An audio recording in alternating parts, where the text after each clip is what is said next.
자, 구약성경 361페이지 사사기 1장의 말씀을 보겠습니다. 사사기 1장 19절에서 21절까지의 말씀, 그리고 28절의 말씀, 이렇게 두 부분입니다. 먼저 19절부터 21절까지 우리 같이 읽도록 하겠습니다. 시작.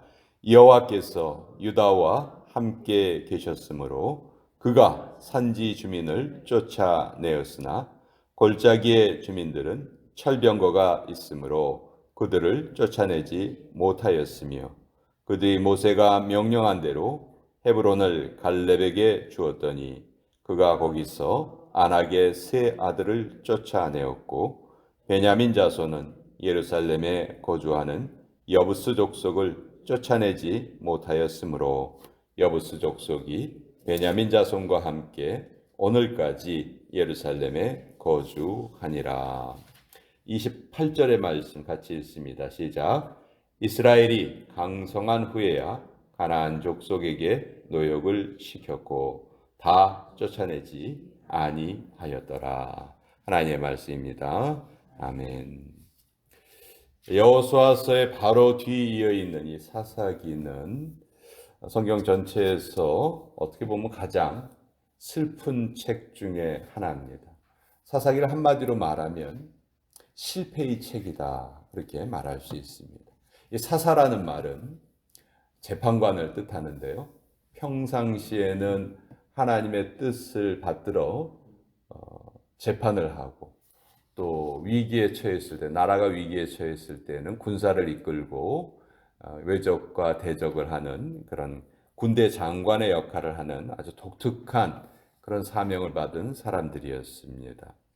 그런데 왜 이 사사들이 나타났는가?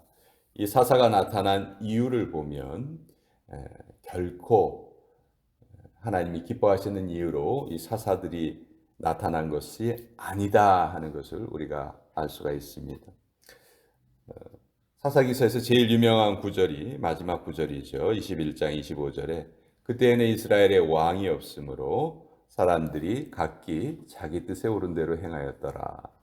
그러니까 하나님을 하나님으로 섬기지 않았기 때문에 여러 가지 사건들이 일어나는데 그 중에서 이제 대표적인 것이 하나님께서 주변 나라들을 사용하셔서 이스라엘 족속들에게 어려움을 주십니다. 그 어려움을 통해서 그들을 깨우려고 하셨던 거죠.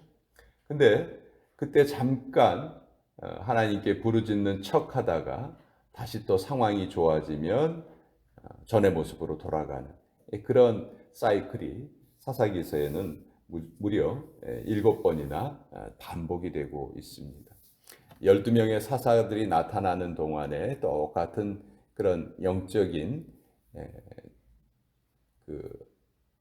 불순종의 악순환의 고리를 끊어내지 못하는 그런 모습이 이제 사사기서에서 나오는데요. 그러니까 앞에 여호수아서하고 사사기는 많은 면에서 대조가 됩니다. 여호수아서에서는 여호수아가 백성들을 이끌고 가나안 땅에 들어가서 그 힘든 전쟁을 7년 동안 수행을 해요. 정말 많은 전쟁을 치렀고요.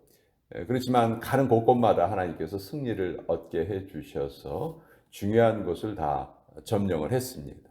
그리고 12지파에게 땅을 나누어 주었죠. 그러니까 여호수아서는 정복과 분배의 책이에요. 그 정복과 분배를 끝내고 이제 여호수아가 죽습니다.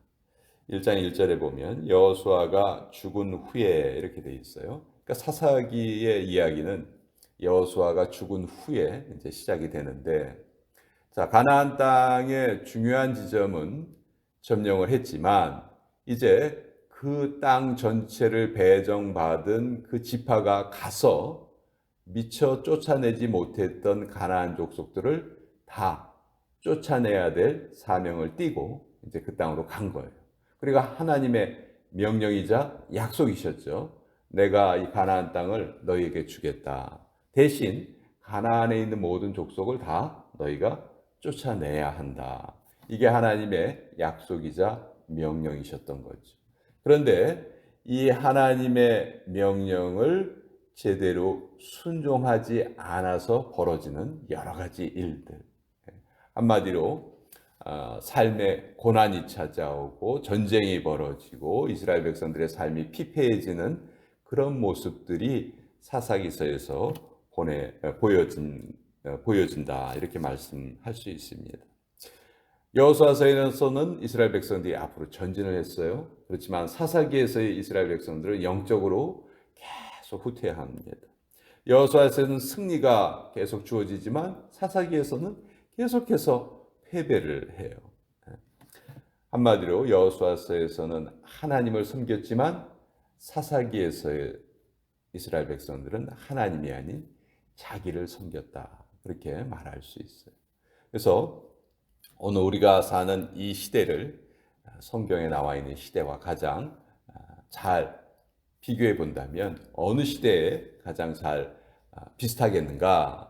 사사기의 시대를 오늘 우리가 살고 있다. 그렇게 말할 수 있죠. 자, 오늘 우리가 읽은 이 두 부분을 보면 자, 19절에 여호와께서 유다와 함께 계셨으므로 그가 산지 주민을 쫓아내었으나 골짜기의 주민들은 철병거가 있으므로 그들을 쫓아내지 못하였다. 자, 이스라엘에 12지파가 있는데 하나님께서 이제 유다 지파부터 시작해서 가나안 족속을 다 몰아내어라 이렇게 명령을 하세요. 그러니까 유다 지파는 12지파를 대표하는 지파였고 어떤 면에서 보면 큰 상징성이 있었던 것이죠. 근데 이 유다 지파가 하나님의 명령을 처음부터 불순종해요. 2절에 보시면 여호와께서 이르시되 유다가 올라가라 이렇게 말씀하세요.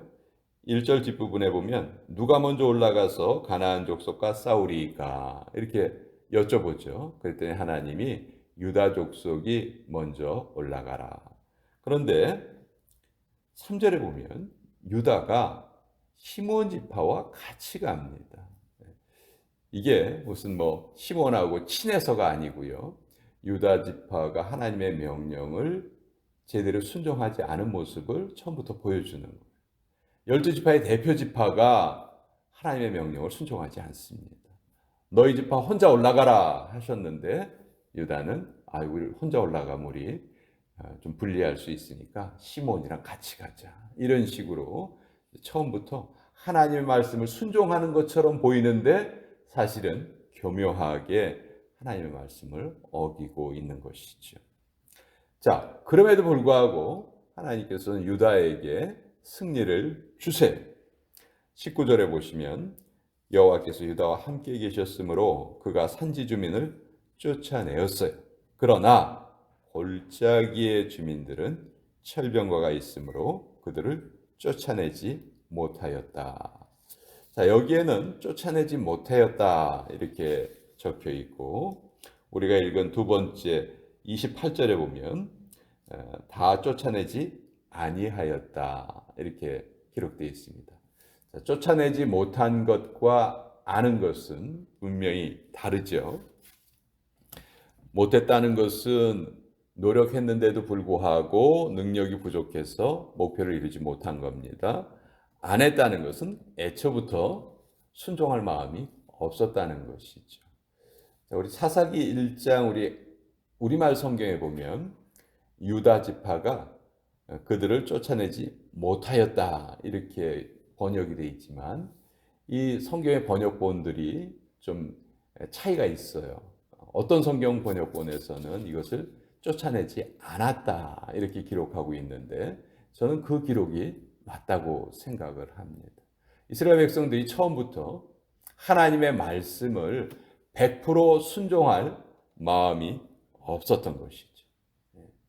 그렇기 때문에 사사기는 처음부터 실패의 책이 되고 마는 겁니다. 하나님의 말씀이 주어졌을 때 그것을 순종할 것인가 순종하지 않을 것인가 그것은 우리에게 달려 있어요. 근데 순종하는 자에게는 하나님께서 반드시 복을 내리시겠다 약속하신 것이죠. 근데 그 약속을 받았음에도 불구하고 그것을 지키지 않았을 때 하나님께서는 벌을 내리신다 하는 거예요. 자, 여기에서 질문이 한 가지 생깁니다. 자, 여호수아는 모세의 뒤를 이어서 모세의 후계자가 되었습니다. 그리고 그 가나안 전쟁을 아주 훌륭하게 잘 수행을 했어요. 근데 왜 여호수아는 자기가 죽을 때 후계자를 세우지 않았을까 하는 의문이 생기죠. 분명히 자기가 모세는 죽기 전에 이미 여호수아를 하나님의 명령을 통해서 그 후계자로 세웠거든요. 그 과정을 누구보다 잘 알고 있는 여호수아가 왜 자기를 대신할 후계자를 세우지 않았을까? 여호수아가 110세에 죽거든요. 110세에 죽는데 여호수아의 뒤를 이을 후계자가 없었어요.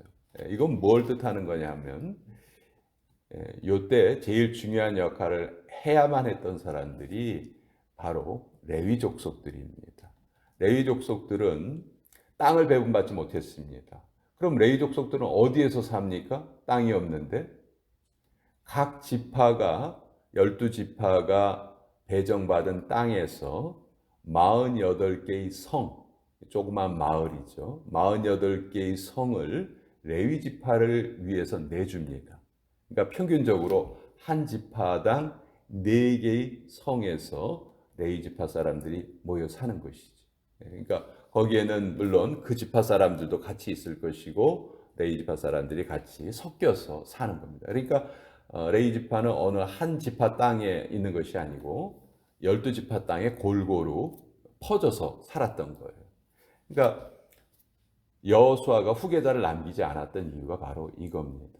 여호수아는 자기 후계자 역할을 사실 누구에게 맡긴 거냐 하면 레위 지파 사람들에게 맡긴 거죠. 레위 지파 사람들의 역할은 각 지파가 받은 땅에 나누어 살면서 그들에게 하나님의 율법을 가르치고 그들이 하나님을 잘 섬기도록 이끌어주는 그런 역할을 담당해야 되는 사람들이 레위 지파 사람들이었던 거예요. 근데 결국 이 사사기서의 모든 내용을 보면 레위 지파 사람들이 그 역할을 제대로 잘하지 못했기 때문에 이런 비극이 벌어지고 말았던 것이죠.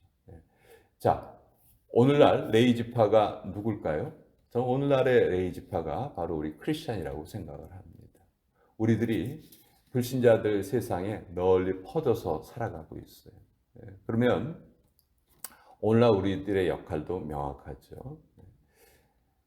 하나님께서 이 세상을 멸망을 시키실 때 소돔과 고모라의 사건을 보면 우리가 잘 알 수 있는데 죄인이 많아서 멸망을 했습니까? 의인이 없어서 멸망을 했습니까?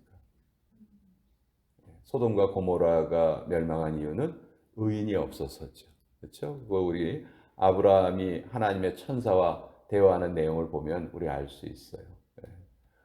악인과 의인이 함께 멸망당하는 것이 옳습니까? 이 성읍에 의인 50명이 있으면 어떻게 하시겠습니까? 그러면 멸망시키지 않지. 40명이 있으시면 어떡하나? 그래도 안 하지. 그래서 쭉 내려가서 10명까지 내려가죠. 의인 10명이 있어도 이 성을 멸망시키지 않겠다 말씀하셨는데 소돔과 고모라는 멸망당했어요. 그 얘기는 의인 10명조차도 없었다는 것이죠. 그러니까 죄인이 많아서 이 세상이 멸망당하는 것이 아니고 의인이 없어서 멸망당하는 거예요. 근데 우리 크리스천들은 지금 우리가 사는 세상을 바라보면서 한탄하기 바쁩니다. 와, 말세네, 말세야. 어떻게 이런 일이 벌어지는가. 그것을 다 타인의 책임으로 돌리려 하죠. 그러나 잘 생각해 보면 그런 책임이, 그 일에 대한 책임이 의인의 역할을 제대로 못한 우리 크리스천들에게 있는 것이 아닌가, 그런 생각을 하게 되고요. 그런 면에서 사사기는 가장 우리에게 크리스천의 사명을 제대로 잘 알려주는 책이다. 저는 그렇게 생각을 합니다. 사사기는 우리에게 성공을 가르치시기보다는 실패를 가르치는데, 우리가 성공을 통해서 배우는 것도 참 많지만 실패를 통해서는 더 많은 것을 배울 수가 있습니다. 왜냐하면 실패는 너무너무 아프거든요. 실패는 너무너무 비참하거든요. 사사기서는 정말 이스라엘 백성들이 계속 한 350년 동안, 400년 동안 고생하는 그런 내용이 적혀 있는데, 참 그것을 통해서 우리가 많은 것을 영적으로 깨달아야 하고 또 우리의 역할이 무엇인가 하는 것을 다시 한번 그런 깨닫는 계기가 돼야 되겠다. 오늘 사사기서의 말씀 같이 나누어 보았습니다. 또 같이